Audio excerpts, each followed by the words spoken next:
చిన్నగా సమయం ఆకలి కోసం చేస్తున్నాను ఆగని పోరాటం అల్లరిని ఆశలు చంపి చదవాలి ఒడి పెట్టాలి నేనెట్ట చదవాలి ఒడి పెట్ట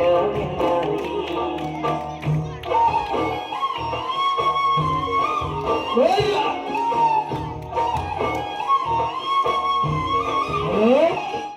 సార్ టీచర్ మేడం అమ్మాయి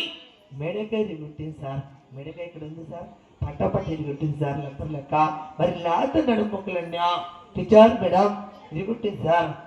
మరి పేగులన్నీ గుంజింది సార్ ఒక పైపు పలిగిపోతే మరి పైపుకి ఒక టేబుల్ లేకపోతే ఒక లెప్పని ఇలా గుంజుతామో గుంజి ఎలాగతామో అలా గుంజినట్టు అయిపోయింది సార్ ఒక్క పూట బజం నుంచి చిన్న అమ్మాయి జాతిగాడపచ్చన్నా చిన్న పాపన్నా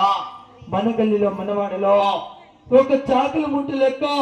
ఒక గడ్డి మొప్పు లెక్క అయిపోయింది సార్ ఇలా గుంజినట్టు దగ్గరకు అయిపోయింది సార్ పట్టపట్టలు కొట్టి అమ్మాయి ఇదే పనితనం ఇది కూడా చూపిస్తాయి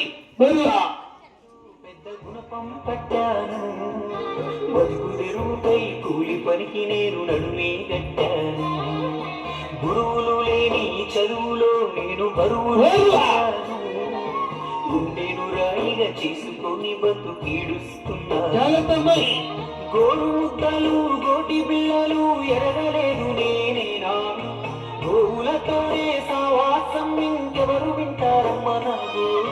తాత తండ్రుల వారసత్వమై అల్లుతుంది అప్పు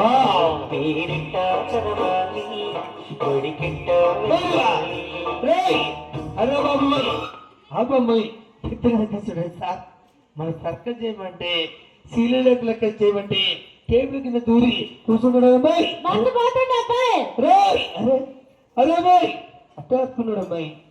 ఏమైంది తెలిసేదిగా బొమ్మల సర్కస్ వద్దు మన ఇంద్రమ్మ కాలనీలో సర్కస్ పని చూపిస్తాయి తెలంగాణ సర్కార్ వారి సార్ జోకర్ ఉంటుంది కూడా జాగ్రత్త చేయాలి ఊయలలు విన రోజులలో ఉగ్గుపాలు తాగలేదు ఉండి లేని ఇంట పుట్టినందుకీ ఉసురు తప్పలేదు పాచి కళ్ళతో పనికి వెళ్ళకుంటే అమ్మ ఊరుకోదు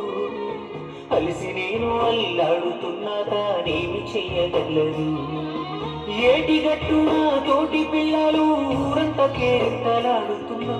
కూటి కోసమే కోటి విద్యలను పాఠాలే నేను నేర్చుకున్నా 9 ఏళ్లకే 90 ఏళ్ళ పదం పంచుకున్న నేనెట్టా చదవాలి సార్